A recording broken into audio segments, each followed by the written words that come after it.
Dear students of class 12, now today we are going to discuss the topic of electrochemistry, that is the variation of molar conductivity with concentration of strong electrolytes first. Now strong electrolytes with the concentration which decreases the concentration, that is if the solution we may dilute it, the molar conductivity get increases and it reaches its highest value. It reaches its highest value at concentration tends to 0, which is called at infinite dilution. At infinite dilution, the molar conductivity that we write kappa m superscript 0.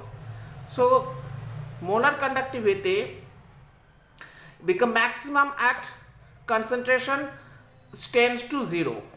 Now Debye, Huckel and Onsager given an equation that kappa m equals to infinite, that is molar conductivity at any concentration, equals to the molar conductivity at infinite dilution minus a c to the power half. C is the concentration at which the conductivity, molar conductivity is measured.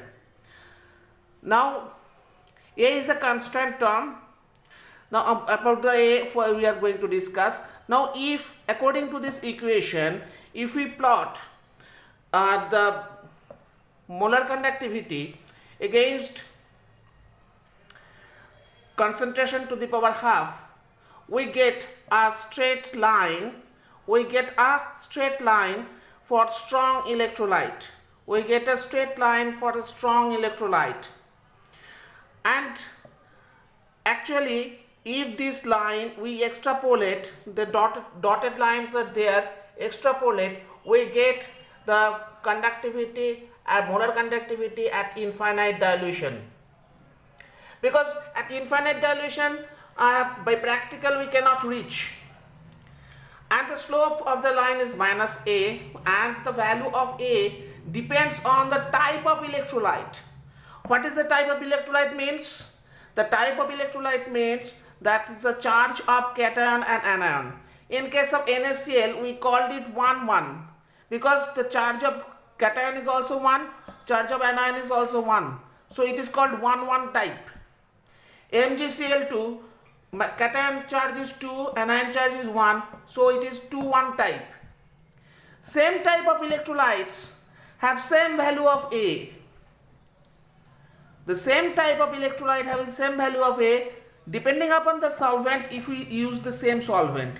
If we use the same solvent. Next we come to case of weak electrolyte.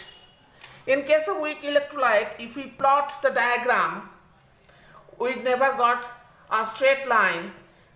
It is a curved line and we cannot get the molar conductivity at infinite dilution by the extrapolation of the graph. Now what is the reason behind that is variation of molar conductivity in case of weak electrolyte? Weak electrolyte are completely not dissociated. With dilution, its dissociation increases. So degree of dissociation increases with dilution, and so number of ions increases with dilution. So the conductivity increases, and it is not a straight relation, straight line relationship cannot be maintained. Now next is that interionic attraction decreases with dilution.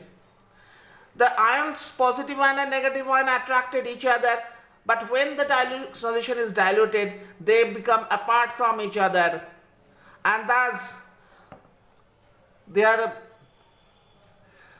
attraction, interionic attraction, become less. So in case of weak electrolyte, as it is not completely dissociated and its dissociation depends upon the dilution and increases on dilution, so we cannot get a straight line whenever we plot it against according to the Debye-Huckel equation. In case of strong electrolyte, it is a straight line because that interionic attraction decreases with dilution, but the strong electrolyte, whatever may be the concentration, is completely dissociated. So in case of strong electrolyte, the number of ions not increases with dilution, only the interionic attraction decreases with the dilution. So I think it clear it.